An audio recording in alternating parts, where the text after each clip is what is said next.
All right, welcome to the Browns Wire podcast. This is your host, Josh Keatley. With me, as always, Donovan James. We have a very special guest. You probably heard of him after his explosive pro day, Josh Imatorbhebhe. Did I get it right? Feel free to make me look like an asshole. All right, okay. Good. Yeah, dude, we got to talk about that pro day. 6'2", 215, 46.5-inch vertical. Bro, are you bummed that you didn't get to set that record at the Combine?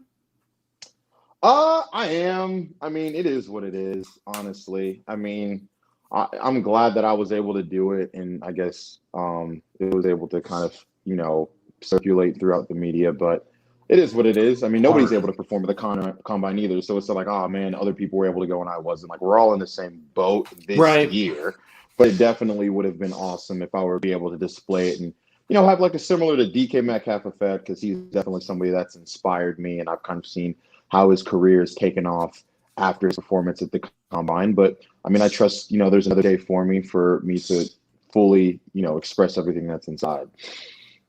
That's great, man. Yeah, and, the focus has been on your vertical. I know when you Google the guy's name, boom, a photo of you jumping up, shirtless pops up.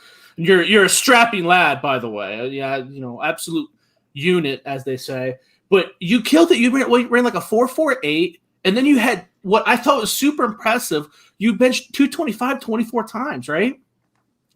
I did. And if I'm being honest, not to sound, arrogant or whatever, I honestly could have benched it a lot more. When we were doing our training, I think I got it 27 times. And my goal was to beat the record. Damn. My goal was really to beat the record, but, I think I was a little heavier at the time during the training. I was like 222, 223, and I shed a couple of pounds just for like the route running and for my 40. And doing that kind of takes away from the muscle mass and my, ability to kind of have longer muscular endurance like when I'm benching and whatnot. So yeah, it is what it is. 24 was solid for me, but I mean, I've done more before. So well, when it comes to wide receivers, that's a big number. That's a big boy number, and I don't think a lot of people. Sure. For some reason, it's not coming up like the vertical because your vertical was so explosive. But that's a huge number, and I'll go ahead and say it. You're an athletic freak, right, Donovan? Wouldn't you categorize him as a freak? Oh yeah, I mean, Josh don't know this, but I was at the opening when you were out there in Oregon. So I follow high school football recruiting. That's what I do. I've been known this for a while, man. He's one of the most athletic people ever to compete at the opening, and then to translate it and keep that same athleticism. You posted a 47.1 inch vertical, I think, in Oregon, if I'm not mistaken.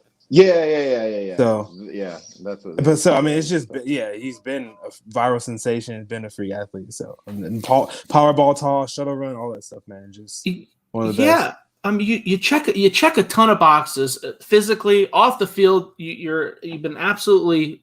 You're awesome. Have a great personality. You were a leader at Illinois. You changed you were a huge reason that the culture changed there. I mean, Illinois, I don't want to call them a joke, but before you got there, they weren't beating Wisconsin. That wasn't something that you regularly see. That offense was pretty explosive with you and the gang of transfers that came in. You dealt with some adversity, which scouts like to see, right? At USC was, I'm sure that wasn't the most pleasant of situations. That's why you transferred to Illinois. You really check a lot of the boxes on and off the field. So what's your weakness? What do you need to work on?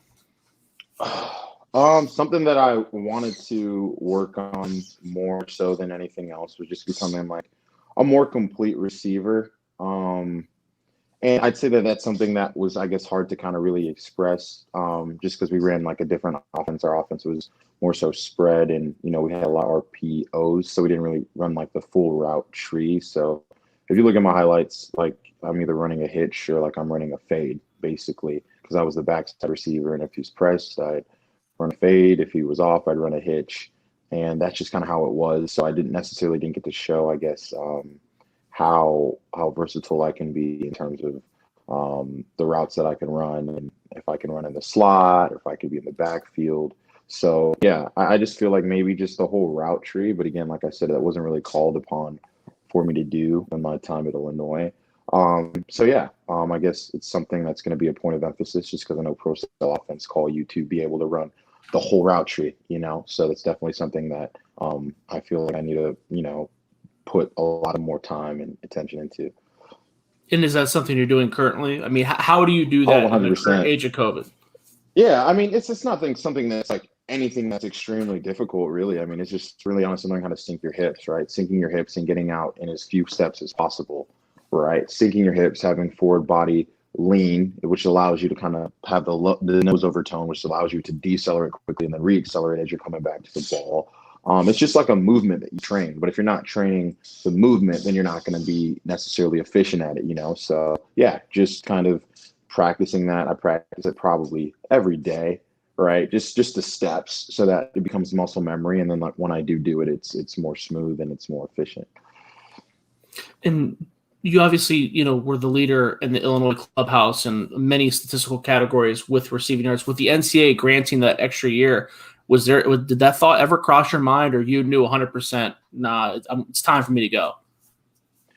Yeah, I just felt like I couldn't come back a sixth year personally for me. And I mean, I had a pretty good feeling that like my athleticism would surface and it put me back and kind of to like the picture. And it's not optimal because obviously like, I would have liked to had a better season. There was a lot of stuff that we had to overcome this year with COVID. A lot, our quarterback getting COVID, our starting quarterback got COVID the second game of the season, and Big Ten rules, you have to be out for 21 days. So he missed the next 3 games. So I didn't really see him back till game 5, and by that time our team was really kind of struggling and the morale was low. And, he came back in the first game. He came back, we won, and I played pretty well. And then we won another game, or did we win versus Iowa? No, we lost versus Iowa, but I had a pretty good game then. And then the next game got canceled because Ohio State had too many positives. And, then the game after that, it was like our rainy game versus Northwestern, and it was raining and it was cold. It just wasn't optimal conditions for me.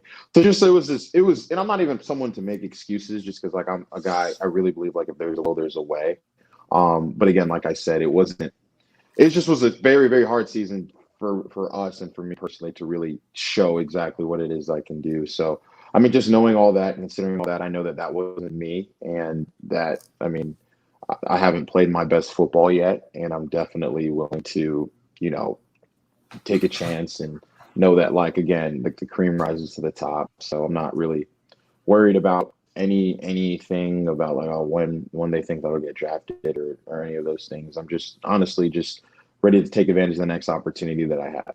So. Absolutely. You mentioned that Iowa game. I vaguely remember that because you had 2 passes back to back where the defender was basically draped all over you. I don't know what your statistics were, but I just remember those plays sticking out. Would you say that that's probably your best game of the past year, or is there a specific memory or moment that pops out? This past year, I played really well versus Northwestern, believe it or not. We just didn't throw it again. Like, I played really well versus Northwestern. I played well versus Nebraska. I played pretty well versus Minnesota. I played well versus Purdue. Again, like I said, if you turn on the tape, like I played well, but we just weren't like throwing the ball, especially the time during when my the starting quarterback was out. So yeah, I don't know. I guess you just have to watch the film to really, I guess, evaluate my performance. Yeah, and when I'm talking to you, you seem very confident about your ability, which is absolutely great. I know that's something that, as a receiver you need to have. The Browns obviously have a very solid receiving core, with OBJ, Jarvis Landry, Rashard Higgins, Donovan Peoples-Jones, but they do lack an explosive element, and I don't think that that's a secret. So, would you feel comfortable jumping in there? Do you think that that's a good fit? I mean, what would that be an ideal situation for you? Would be in Cleveland? I don't know what an ideal situation would be. I mean, it'd be great to be on any NFL roster. Truly, like I feel like it's a blessing. I don't have the luxury. Truly, yeah, right. Like I don't have the luxury of choosing which team I want to go to. Like I'm about to be a rookie next year. I'm not about to come in like I have all the eggs, right? Like I'm the one in control. And I mean, look, I beg to differ. I think that Donovan Peoples-Jones is extremely explosive. I mean, he tested out the waters. Like he had 44.5 vertical. He was 11.7 on his broad jump, and he ran a 4.42. And he's a pretty big receiver. So they do have an explosive element, and I think that he'll be stepping into his own this next season, just because that's just who he is. And I know Donovan. Like when I was at the opening, Donovan was at the opening, right? Yeah. And he won the Spark Challenge. He won the Spark. So he actually won the Spark Challenge.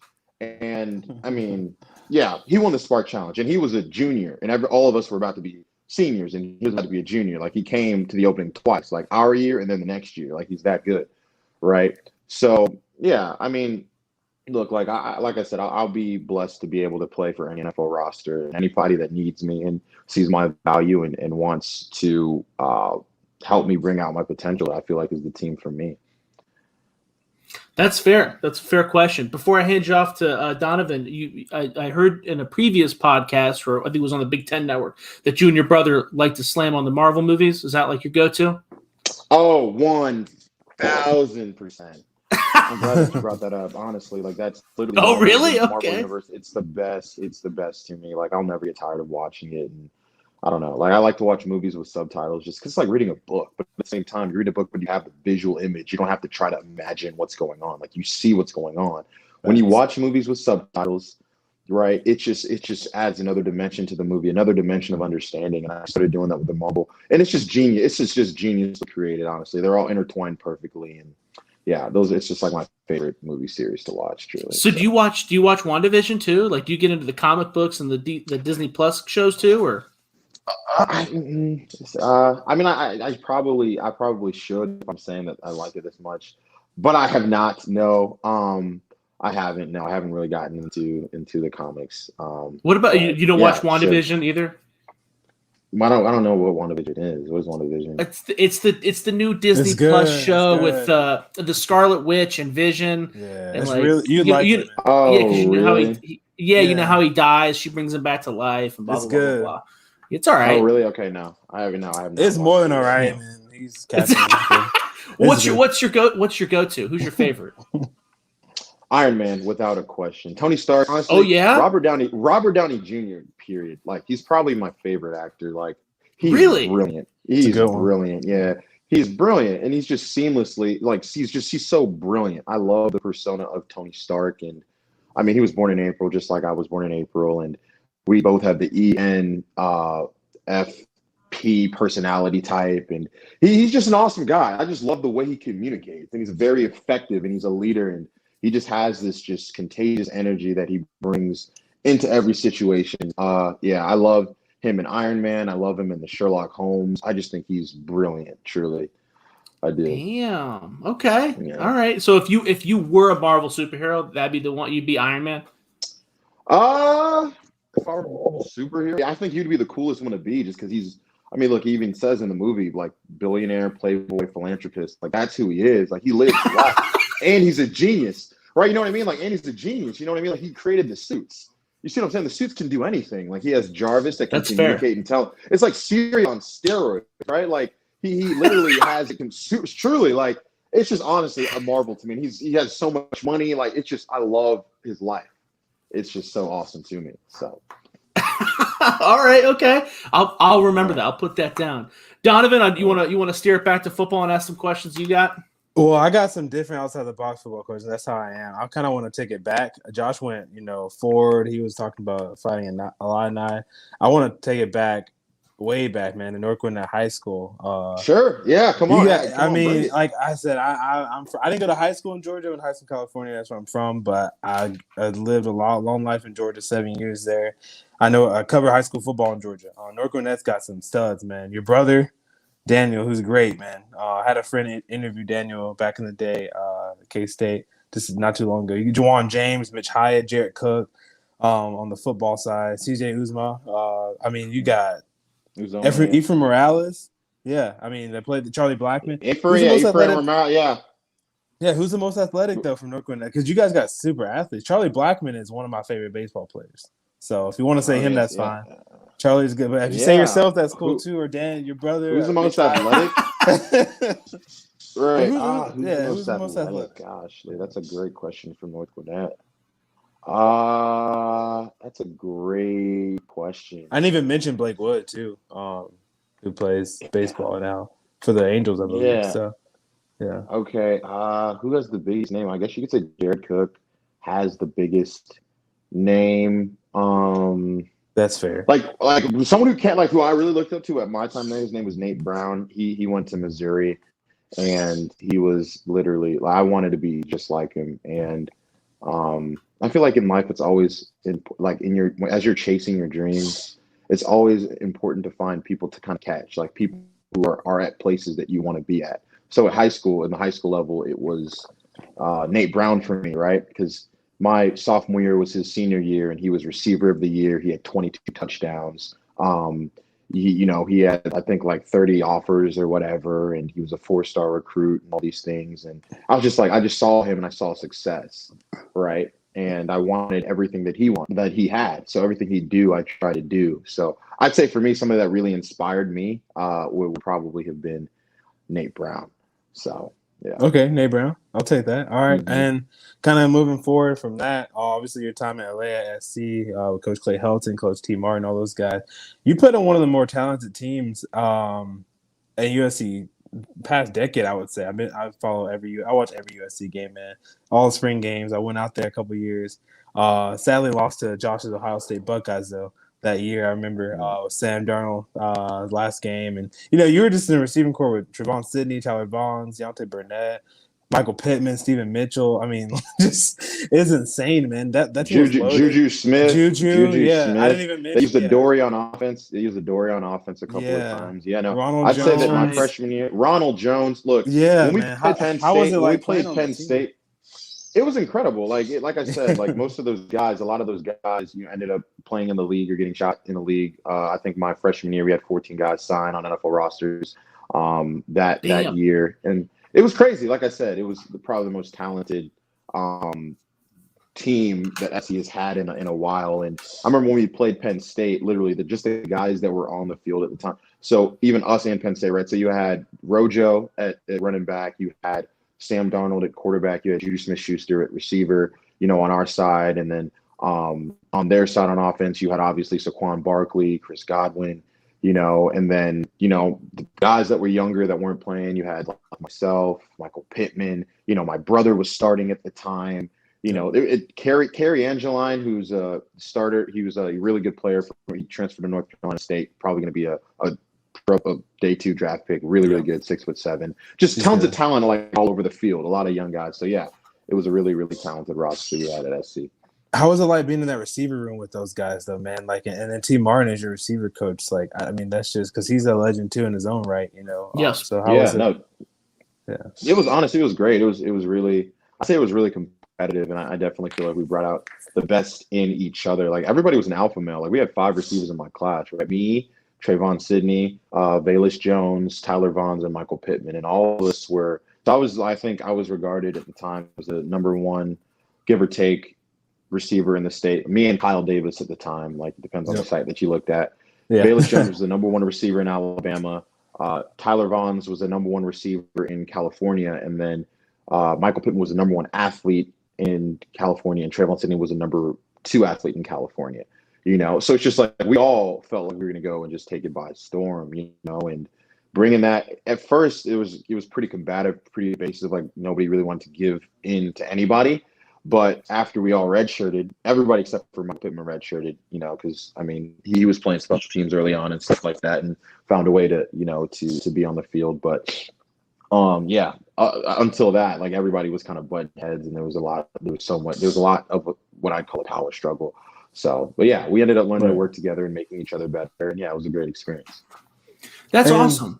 That's really cool that you referred to that aura of that room as full of alpha males, and how you were able to handle that. That's pretty cool that you're able to explain that experience and how it started out, and then it ended up being such an awesome thing where everybody meshed. That was really cool explanation for that. Sorry, you can go on. No, I know you're good. That is a good explanation. I had to ask that. And another thing, the last thing I asked about SC. Before I move on to my last question is, because I wanted to ask that because I interviewed Matt Fink before. What kind of relationship did you build with Matt Fink and Jack Sears and those guys behind Sam? Because I know you played. Yeah, I know you're really close with Fink and Sears, I'm sure.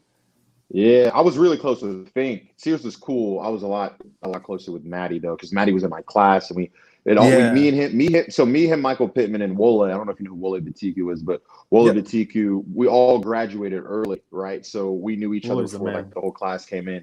Yeah, so yeah, me, Matty, and Mike were really close with each other. I love Matt, man, and he's just a guy. I love the guy. So yeah, I was happy to see him. When Keaton went down for a couple of games, and Matt had a chance to come in and play. That was really special because he works hard, man. he loves the program. He's been there for a while and he's put in the work. So it's cool seeing that. Last thing I had to ask is just moving on to last season. Like Josh was talking about Illinois. You talked about Brandon Peters going down. Brandon Peters, someone again I saw covering high school football, Elite 11. Also Isaiah Williams. So I know Isaiah was a young guy, more athletic receiver. How was it? It's totally different day and night with Brandon Peters and Isaiah Williams at quarterback. I'm sure, right? Like not to. I just couldn't. I feel like just the game plan was a little bit different. Like.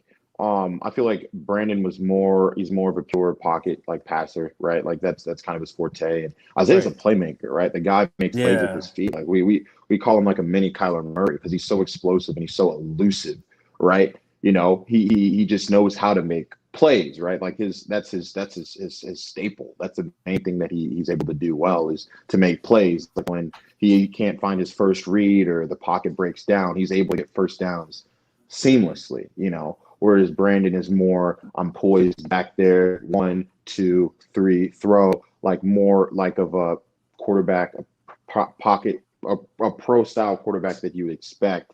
That's where they differ. They both offer value, but just one is more so in the passing realm. Right, and I didn't even mention Koran. Koran, CT Koran Taylor. Yeah, that's the guy. Yeah. And him as well. So what do you think going forward with the program, both programs? I mean, it seems like you have no ill will towards SC.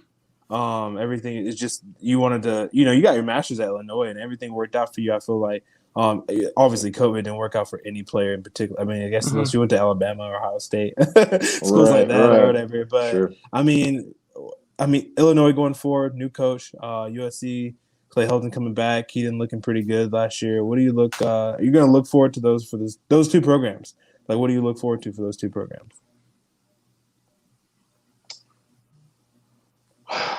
Just to continue on the upward ascension that they're both on. I feel like USC is getting back. Like we had that one or those two, I'd say, 2 really good years when Sammy was there, his redshirt freshman year and his redshirt sophomore year, and then we had the 5-7 season, right, where a lot of staff got fired, and then they had.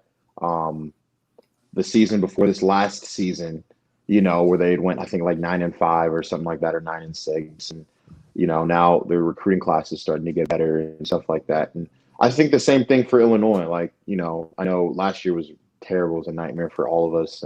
But I guess they decided to clean house. Administration decided to clean house. They hired Brett Bielema, and Brett Bielema, like I've been around, and the energy is awesome, and the guys love playing. And I feel like they're gonna do some good things, and I think they'll upset some people and make a lot of noise this year. So yeah, I think that the future is bright for both of those teams, and yeah, I wish them nothing but the best. Yeah, Bielema doesn't have that sweet Lovie Smith beard. Oh yeah, the Santa Claus beard. Yeah, yeah, that's true. Yeah, all right.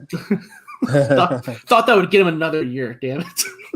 I'm excited for Brett Bielema at Illinois. I'm excited for Clay. I mean, obviously with Keaton and what they have come back with recruiting class, like you said, they really played really well last year. At the end of the season, it didn't work out the way it should have for USC. But I mean, I'm excited for both programs going forward. But thank you, Josh. I appreciate it, man.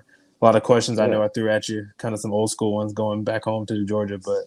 By the way, shout out to your mother. It's cool. She followed me on Twitter, dude. I guess she saw me tweet. I tweeted you so many times. She probably was like, "Why is this dude talking to my son?" That's hilarious. I actually, your mom did an interview on the Big Ten Network where she was talking about Ed. I think was she talking about Ed Orgeron completely butchering her name. Dude, all I could do was envision Ed. I know she said that. I started to laugh. Of course, Ed Orgeron did. Right, because her name's Izzy, and he was calling her Fizzy. Is that right? No, her name is Zizi. Her name is Zizi, and he was calling her Feezy, like F-I-Z-I. Feezy. And he said it with such confidence. Nobody said anything, right? Like we were just happy that he was talking to us, Like we didn't say anything, man. Honestly, dude, that's awesome. I love Ed Orgeron stories. Yeah. Before you go, we got a couple more minutes left. So, who was your favorite football player growing up? Growing up, I played basketball. Honestly, like basketball was really like what I did, like as a kid. Like honestly, elementary, high school, up until really the 10th grade, I didn't really start taking football seriously. So that's when I really started looking into college more so than the NFL. And then when I was in college, then I started to look more into NFL players. But I say Amari Cooper probably. Amari Cooper and Samuel Watkins are my two favorite. Yeah, my two favorite the players in college, and I don't know, like I just admired everything that they did, the way they ran the routes, especially Amari Cooper. I feel like he's the most complete receiver, and truly, I feel like he's the most underrated receiver in the league right now because he can do it all, right? And people, I don't know why they always find something to say, but he can run routes. He has great releases. He has great hands. He's fast. He's twitchy. I don't know what else you want, right? But yeah, in my opinion, like I said, yeah, he's somebody that I really looked up to when I started to take the game of football seriously after making the transition to basketball. And yeah, I still honestly is my favorite, receiver. So. Yeah. Wow. Okay. That's a very interesting answer. The Sammy Watkins doesn't really surprise me. I was we've talked to people that played against Sammy Watkins, Bradley Roby specifically.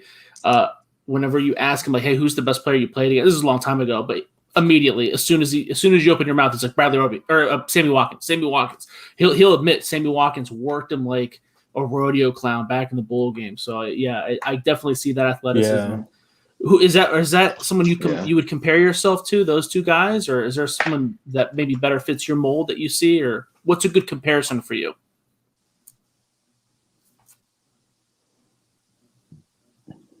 What'd you say? This thing is acting up. Hold on. Who's a good comparison for you? Who would you compare yourself to? Dude, I don't know. It's like really choppy right now. Oh. I don't know what's going on, bro. Oh, okay, yeah, it was frozen for a while. Yeah, well, you're good now though. Yeah, you're good. He just asked you. Let me see. I don't know. Okay, yeah, I don't know. It might be on our end. I don't know. He asked you what receiver you compare yourself to. Would compare yourself to though, if you could. Yeah, it's still. Josh is losing connection with those people. I'm sorry. Oh, you're better. Okay, cool. I was saying, who would you compare yourself to? Compare myself to? I feel like I'm a pretty smooth mixture between DK and AJ. And these are guys that I've played with and I've seen up close and personal. I feel like I have the explosiveness of, they're both explosive, but in terms of like power, like just brute power explosion, I'd say I have that of AJ, and in terms of just athletic ability, I'd say I have a little bit of that from DK. And I'm my own person too, but I definitely would say that I have similar playing styles to both of them in terms of how I approach the game. I like that. That. I'm digging the confidence. I'm really digging the confidence. Do you have any expectations on where you expect to get picked round wise or day wise? No, just kind of let the chips fall. No, not even let the chips fall. Like honestly, that stuff doesn't really matter per se. I mean, it matters obviously to the media, and I guess money is tied. But when you get there, you still have to perform. For me, I don't really care when or where I get drafted to. I just want to get there. Again, my goal isn't to make a certain amount of money. My goal is to really express what's inside me, express greatness, right?